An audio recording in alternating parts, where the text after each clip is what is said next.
This war was not only about trenches and big guns, it wasn't just rifles, barbed wire, and explosions. World War I was also a war of money. It was fought with gold, loans, banks, and in the quiet offices of wealthy men who never came close to the battlefield. Soldiers paid with their blood, but bankers and leaders were busy with calculations.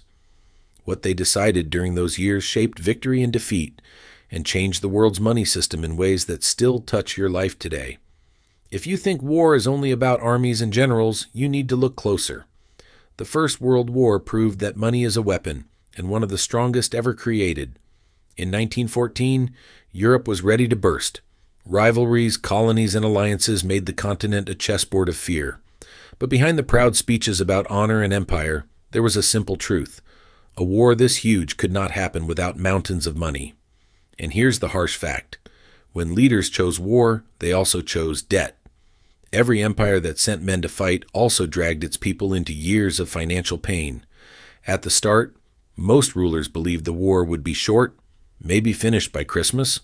They thought they could cover the costs with gold, small loans, and patriotic donations. But within weeks, that dream disappeared. The war was swallowing money faster than anyone imagined. Back in the summer of 1914, Europe still followed the gold standard. That meant paper money could be exchanged for real gold. It gave people trust in their currency, but it also limited governments. Gold was finite. You couldn't print paper endlessly without losing credibility. Britain, France, and Germany had decent reserves, but when millions of men marched to war and factories switched to weapons, costs exploded. Germany was spending more than 10 million marks a day, while Britain soon burned through 2.5 million pounds daily. The math was brutal. Gold wouldn't last. One after another, governments abandoned the gold rule. Quietly, they told citizens their money was no longer backed by gold, but by the state's word. This was one of the greatest financial shifts in modern history.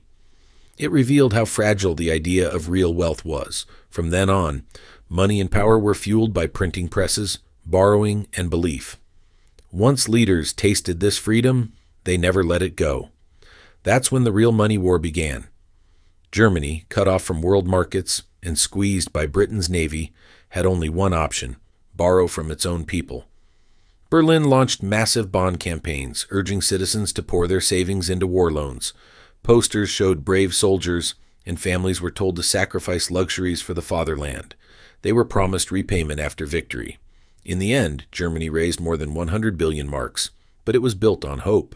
When defeat came, the bonds were worthless. Millions of Germans lost everything, and that anger would later fuel extremism. Economic wounds always leave scars. Britain had a huge advantage. London was the world's financial hub. British money was trusted, and its networks reached across the globe. At first, the government used short-term loans and patriotic appeals, but soon it turned to a deeper pool of money: America. In 1914, the U.S. was neutral, but American bankers saw profit.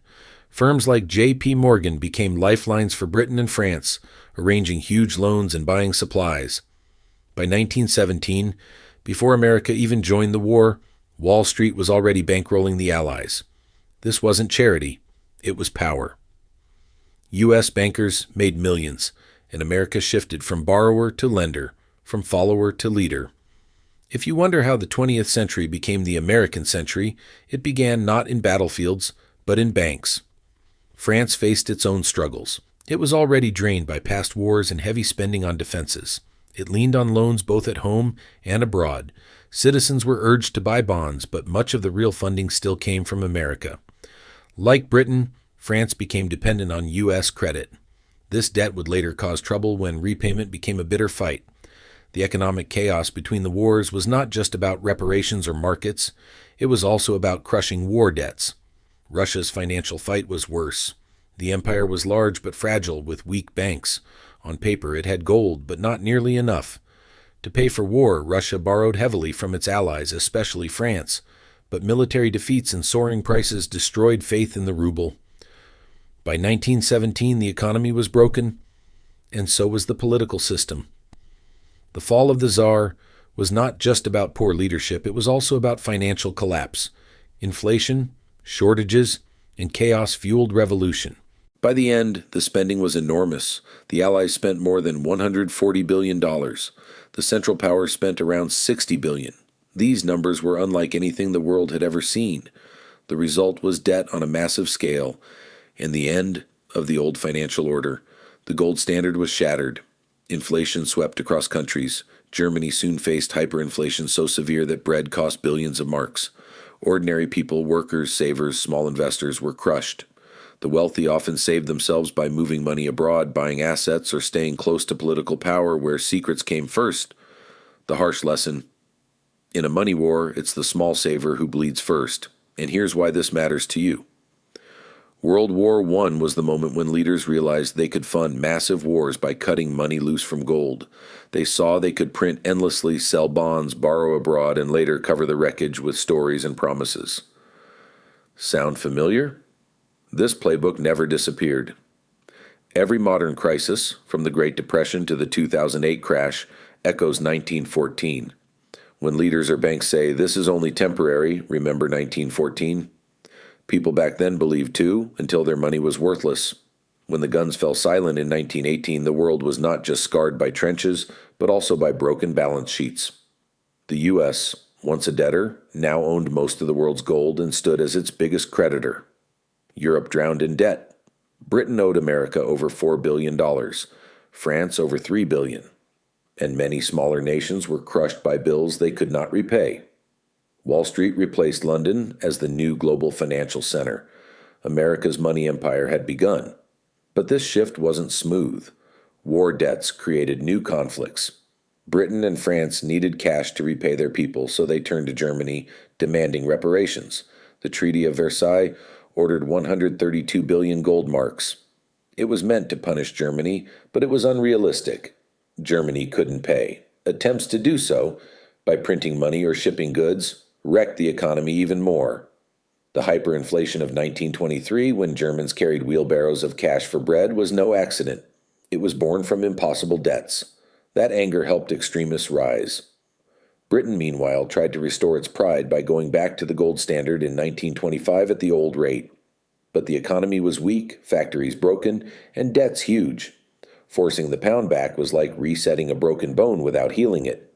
The result was deflation, job losses, and unrest.